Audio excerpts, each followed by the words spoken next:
Speaking of PlayStation games, a game you haven't played, which now you will be fully able to do it in any or in at least another console because Spider-Man 2 is coming to PC January 2025. Is it coming to Mac? Oh, I have no idea. I have a Mac. Via Steam and Epic Game Store. So any of those are on there. Um, they talk about Spider-Man 2 and all this stuff and how it's going to have everything that you want and all the suits and the stuff they've added that was in the first game but wasn't in the second one, like new game plus, time of day change, all that. They go through the story, but there's a line here that is, can't remember where it is. I had it highlighted, but then I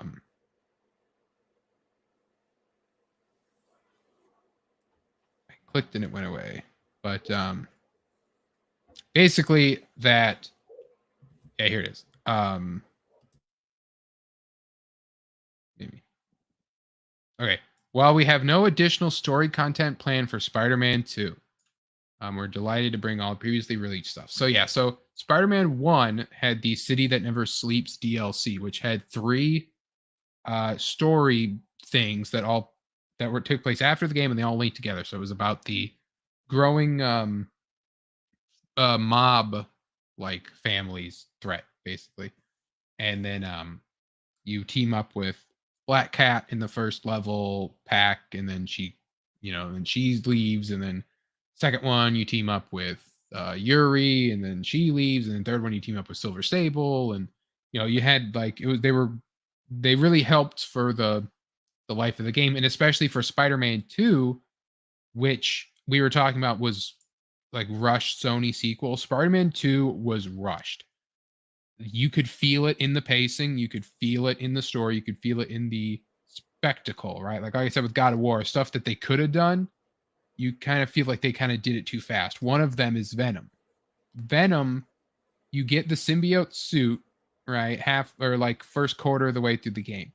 And then Venom is the final boss. Spoilers for Spider-Man 2. But like it feels like this should have been what happened halfway through the game, and then you end the game with the Venom symbiote, and then Venom's the final boss of the third game. Or you end the game ripping the Venom symbiote off, and then Venom's the final boss of the third game, right? Or something.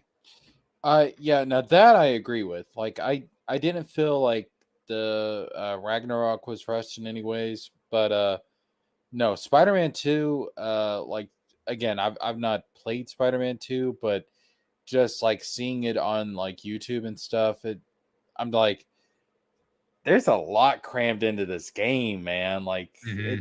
it's kind of all over the place, and it kind of feels like there's like different disparaging plot points to where they're not disparaging. What the hell am I saying? Disconnected plot points that they're trying to mesh together.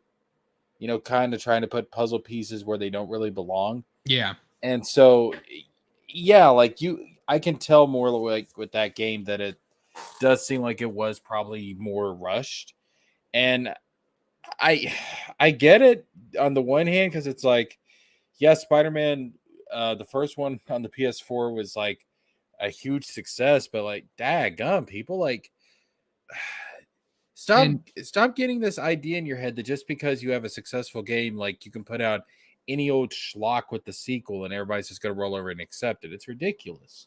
yeah, and the second game had a lot to kind of do, but people still kind of like had it kind of in their heads of a better flow, right? And then they introduced Craven out of nowhere for the sequel to be the villain. It's like, okay, he's really cool, but he doesn't get it much time to shine because he's dead at about like the 3/4 mark or something. And you're like, you're just like, man, like I Craven could have been like his own guy, right? You get Lizard for a little bit. It's like, yeah, okay, cool. And they juggled so many with that Sinister Six and in the first one, and you're like, yeah, like okay, we can kind of. There's a lot kind of going on, but then they shoved everyone into side quests, kind of like Arkham Knight style, where it's just like, yeah, here's Chameleon at the end of the side quest, and we're gonna set him up for the sequel, who will probably just be a side quest, and here's Carnage is teased at the end of a side quest, and people expected him to be DLC, where he'll probably just be in the sequel in a side quest because Spider-Man 3 already has so much going for it. You have the Goblin, you have Doc Ock's revenge, you have if you do Chameleon, if you do Carnage, um, you have uh, so much so already to kind of work with that it's like, is Spider-Man 3 going to feel really rushed? You have Silk now is going to be in there. Miles is already there. And Miles was shafted in Spider-Man 2 story because they had to cram Miles in, right?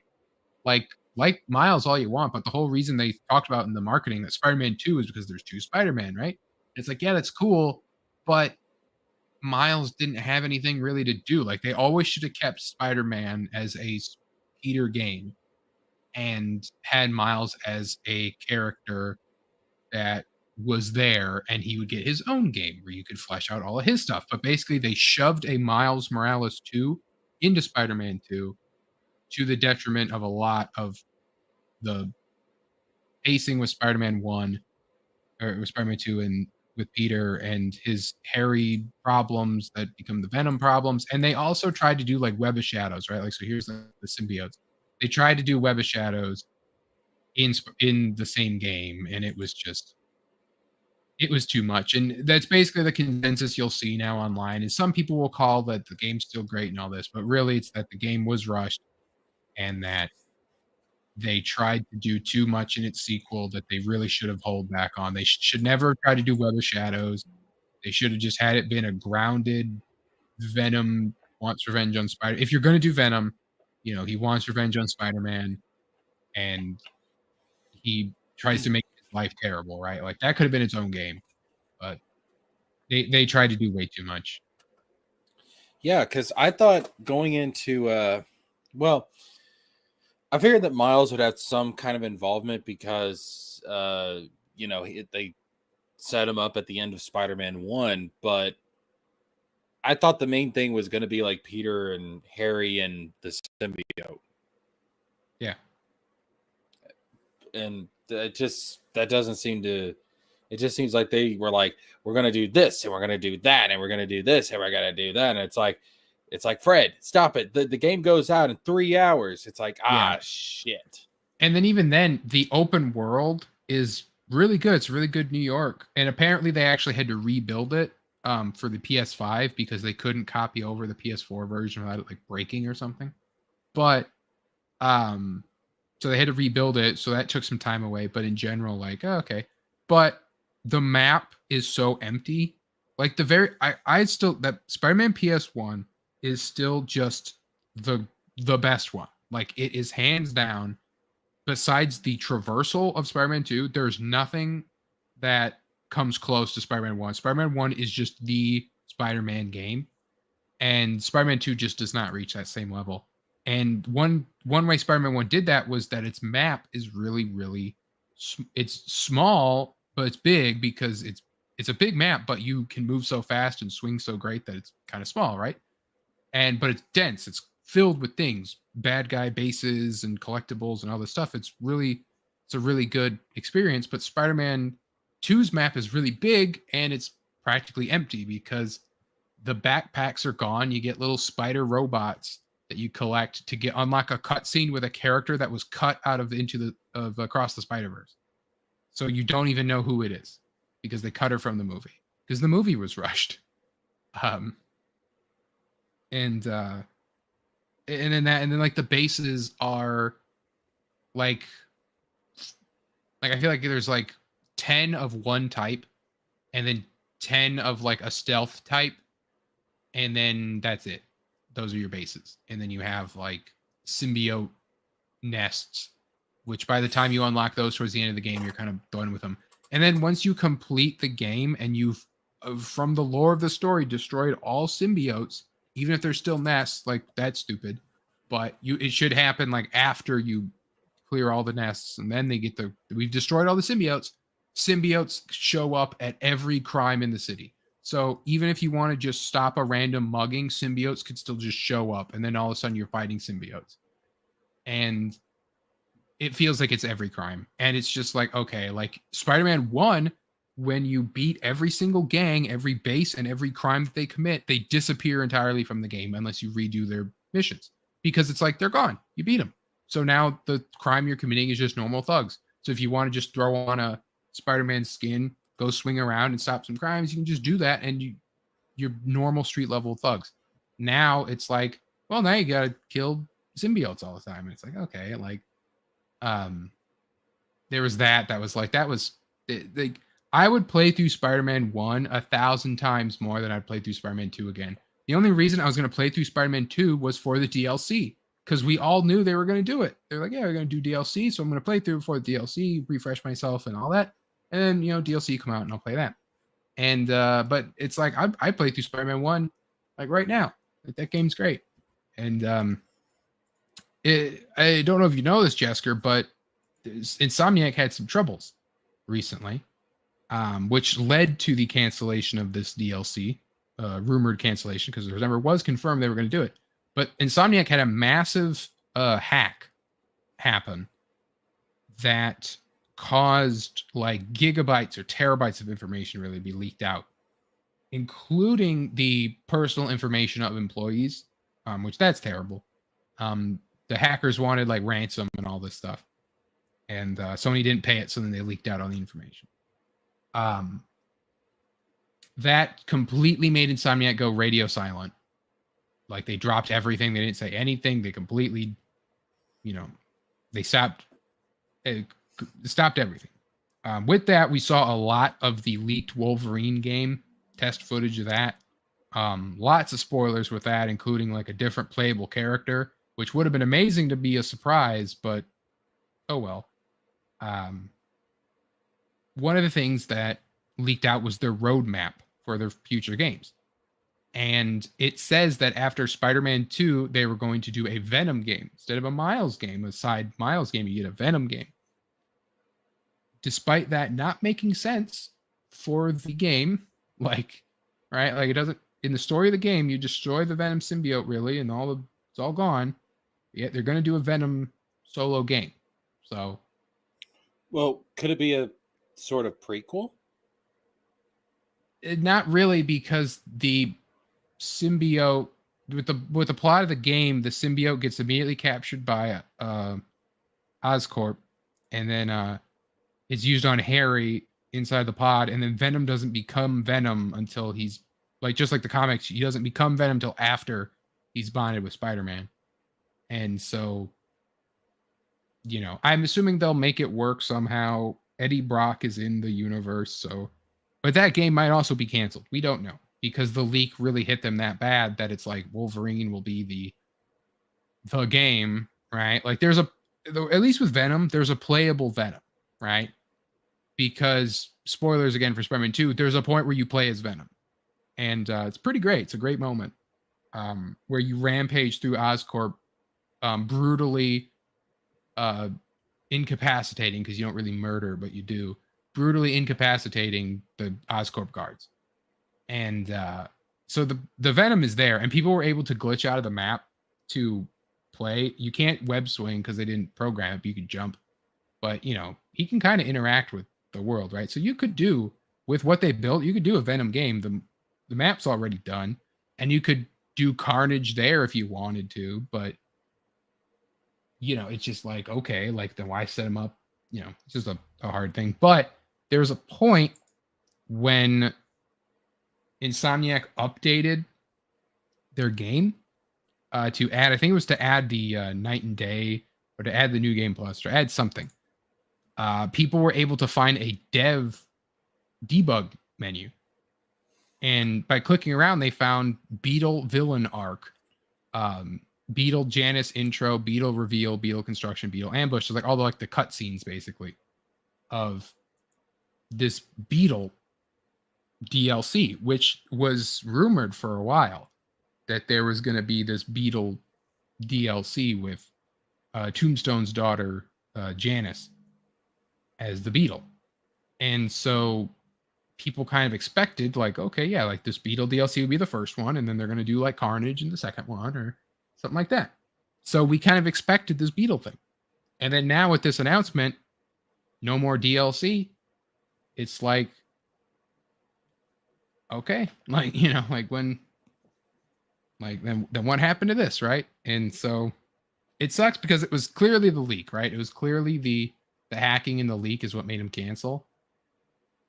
I don't think that people calling this game rushed or unfinished or anything like that is what did it, because something like this would only help your game, I feel.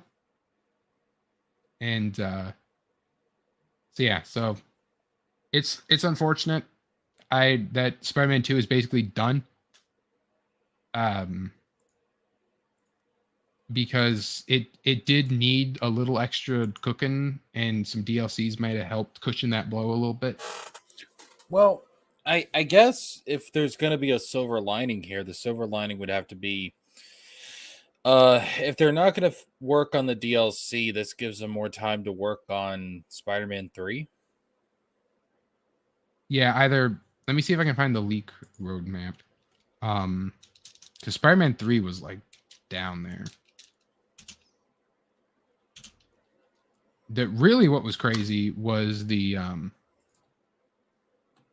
yeah,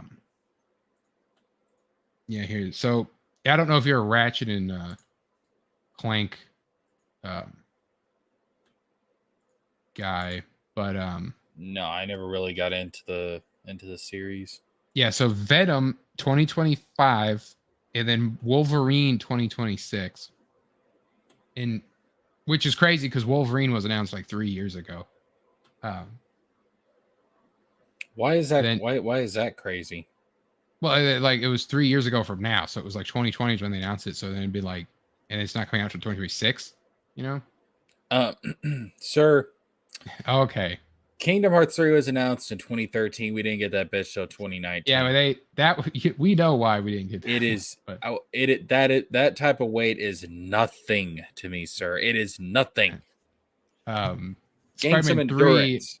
Wouldn't be till 2028. Ratchet and Clank 2029. And then X-Men 2030. An X-Men game. What? Yeah. So wait. So how would that work? I don't know. But so the Wolverine leaks, spoilers for Wolverine and the leaks and all this, and who knows if they'll even do it. Is that one of the test footage you play as is playing as Jean Grey. So they're already, of course, Insomniac has to make you play as the redhead woman, as you do. But yeah, so Jean Grey is playable in the Wolverine game. And, people, I'd say that leak stuff just got me more excited for the game because of that, because she plays a lot like Control, like Jessie does in Control, if you played that. She moves around, you can lift stuff and throw it. And so that'll be really fun. But yeah, so was Jean Grey like the only other playable character in the league for Wolverine? Yeah, that we saw in the leak, yeah. That seems kind of random, don't you think? Well, according to the leak story, you're in Madripoor as Wolverine, and Jean Grey's running like a mutant orphanage or like a mutant something there. So she'll be over there. But otherwise, I don't think any of the X-Men are there. But according to the leaks, they got Sabretooth, they got Lady Deathstrike, you got Omega Red, like I think the Wendigo, like you got like all the Wolverine people, which is cool. Huh. So I'm assuming then Wolverine is probably going to be, I guess you would say, prequel to the X-Men game. I mean, I would say the X-Men game is a sequel to Wolverine. Well, yeah, I mean, Like prequel would be that. I it think comes. prequel only works. I think retroactively though. Well, yeah, that's true. What I mean is, it's gonna lead into the X-Men game. I assume so. Yeah.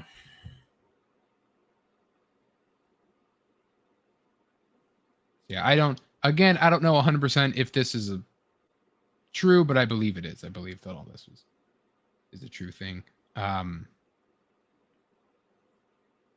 Yeah, it'll be crazy. It'll be kind of, and who knows if they've kept that roadmap, if they cancel the Venom game even, I don't know.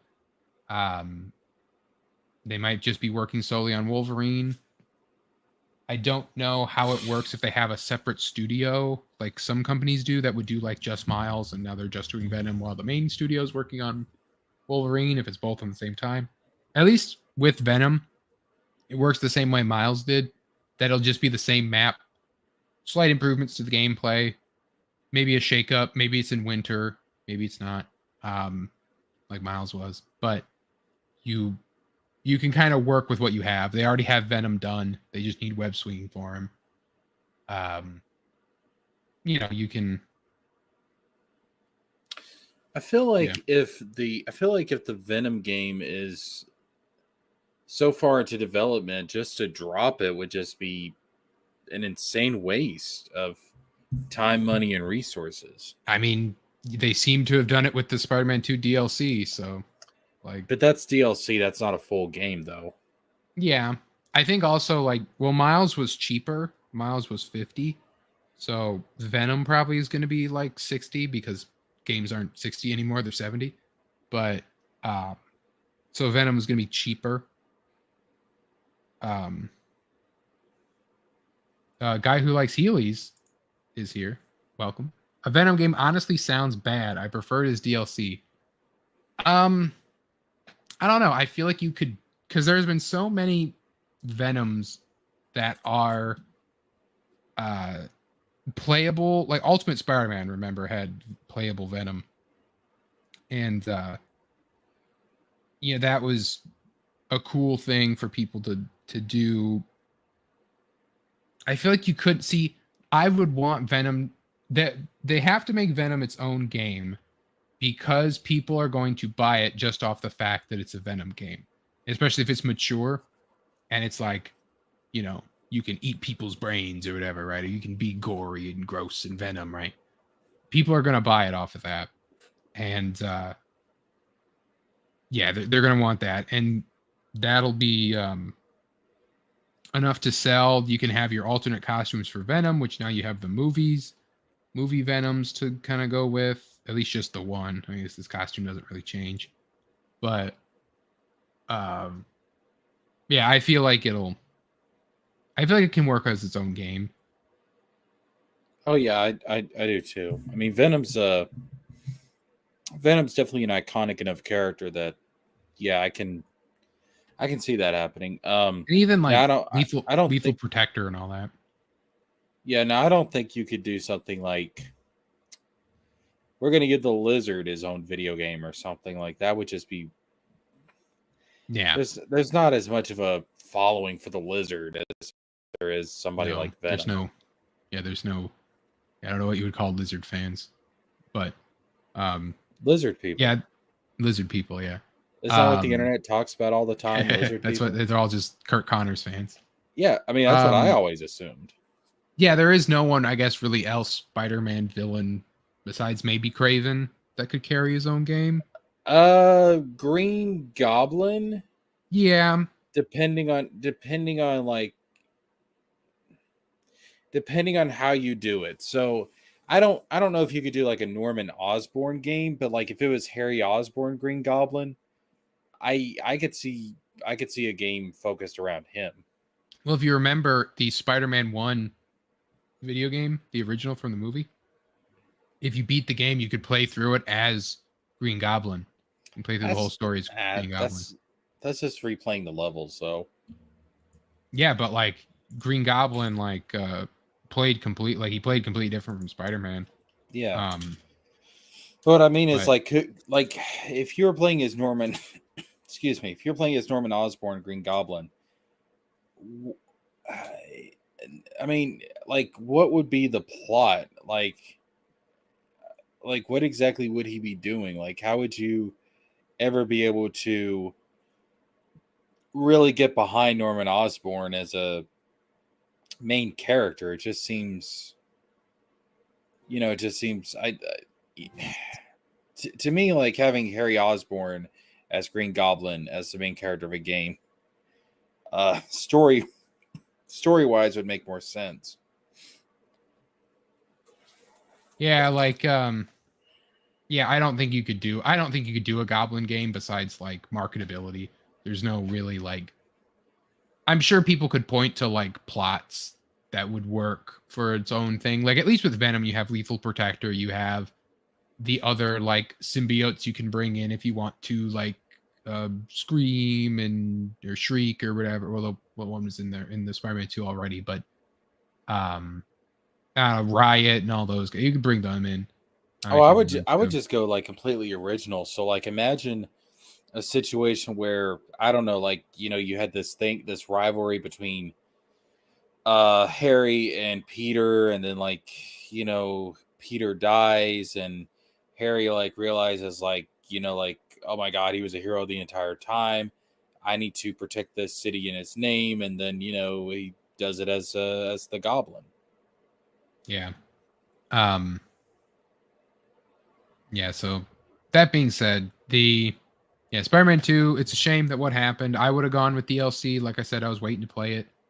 That if they get Venom out next year, fall time, then good. If we don't hear from them until Wolverine in 2026,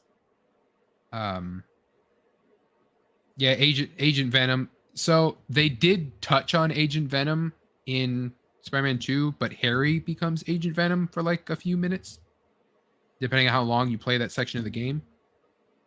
And it's cool. It's just that, I think that they'll do Lethal Protector. It'll be Eddie Brock.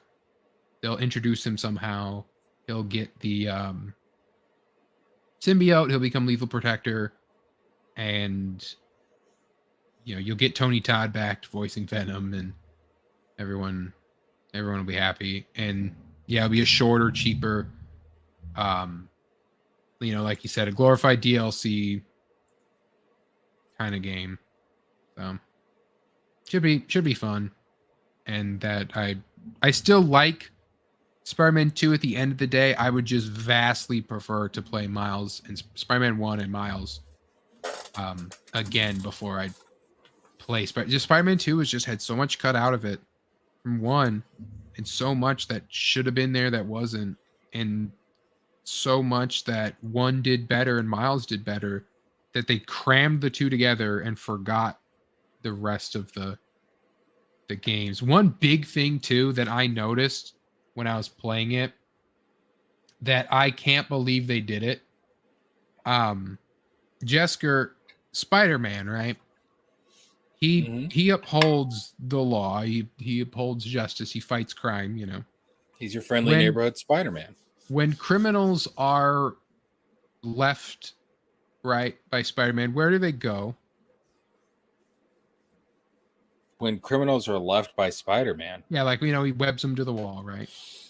I always assume the police show up shortly after and take him to prison. So that's the thing. There are 0 police in this game. Well, then how did they get to prison? They appear there, basically. So one of the complaints about Spider-Man 1 was that you help out the cops too much, and that the cops are seen as heroes and such. So that was like said by like 2 people who had articles, right? One of them I can sort of maybe find. I remember reading it. It was the same. He made like the same article like 3 times for the 3 games.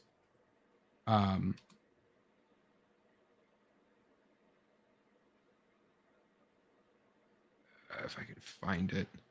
But basically, people are like, why are there no why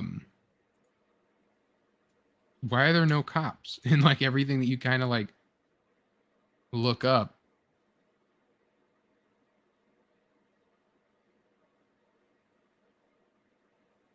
So, I mean, couldn't they have just been more nuanced with it? Like, I don't know, maybe have a side quest where there's like some kind of corrupt cop or something. It's like, but to just remove the cops completely, that's From the Ringer, this is 2018.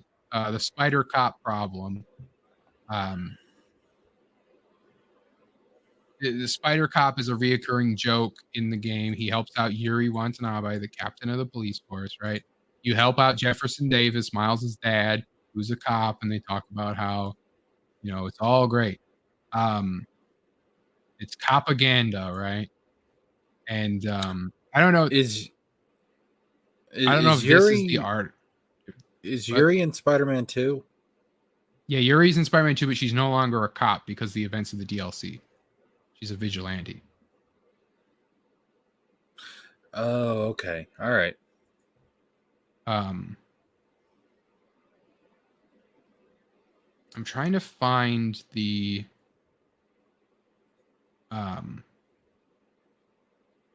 there was one I remember that was like a New York based guy, and he was mad because it's like, I don't want to help out the New York Police Department. They're evil and beat black people up. Here's Kotaku, of course. They're his allegiance to the community. One of the earliest things you do in Spider-Man is how about NYPD? You help the NYPD build surveillance towers that can listen in on calls and all that, and that's like your police scanner, right? And they're like, this is like police skin color profiling technology. He busts drug deals in his cheesy Spider Cop impersonation. Had my coworker call Spidey a narc. I found Spider-Man as good-hearted and heroic as ever. He was way more accepting of state power than I expected from a hero with a history of being wrongly maligned by the press and police. Yeah, I don't know if this is the one specifically where the guy's crying over helping out NYPD, but it's just this is, yeah, it's dumb. Like, I mean, missing the point. Yeah, I mean, look, here's the thing, like I said, do like a side quest where you have like some kind of corrupt cop or something. You could do something like that, but just to eliminate the police completely from the game, it's unrealistic. And that guy, Spider Cop should have been in costume, stash and all. That's the other thing, is there was supposed to be a Spider Cop costume. You can see it in the comic books of all things, where it's like clearly a render. It was in the Spider-Geddon crossover event that had an Insomniac Spider-Man in there. But because Insomniac caved to like the 4 people who were like, you can't have cops in here, that's terrible, they completely like gone. You help like the fire departments all the time and all that, but like cops gone.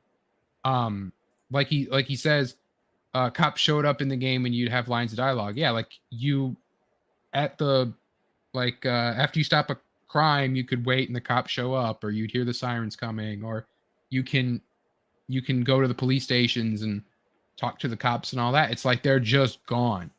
And it just seems so like forced and fake and just weird. Like, just to be like, well, yeah, because it's unrealistic. Yeah, like you're superhero, you're gonna help the cops. And Kevin, I know we're talking about a superhero universe. There's a lot of unrealistic things in there, but it's still supposed to be based off of, New York City, like our New York City. It's like, if you remove, like, that's just stupid. I mean, because there's cops in New York City. Like I said, you can be nuanced about it. You can have some dirty cops or whatever. You can make a whole side quest or a DLC story about it.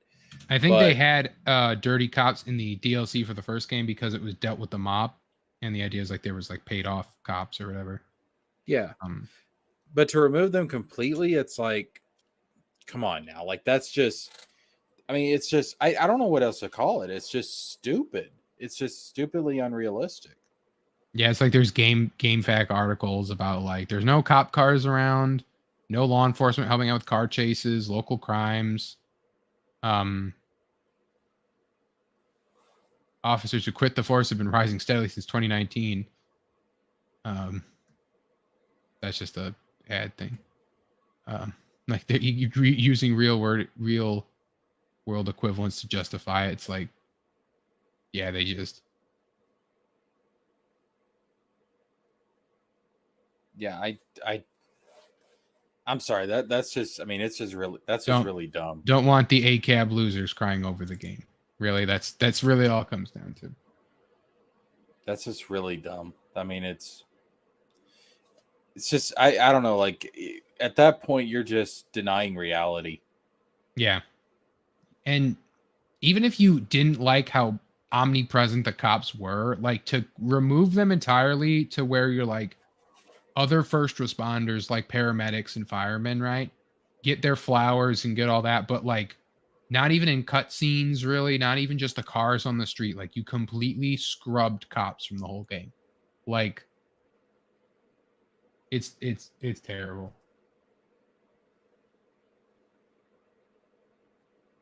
Even the first game, you fight Sable, which is like hired by Mayor Osborn, but so that they're technically police, but they're like military mercenaries and they're the bad guys.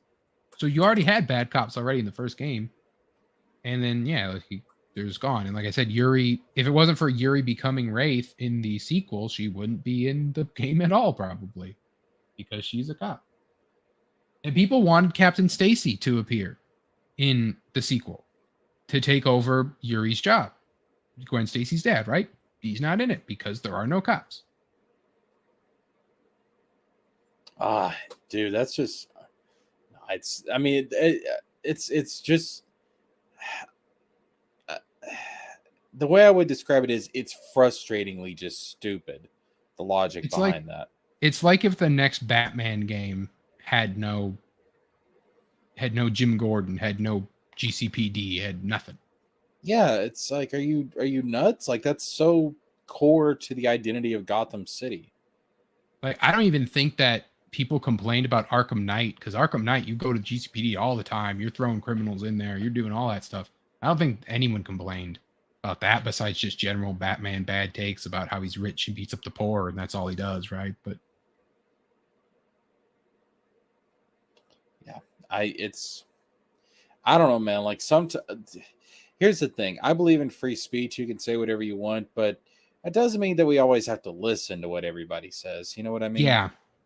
And granted, the game still sold and no one knew about it until it was already kind of over.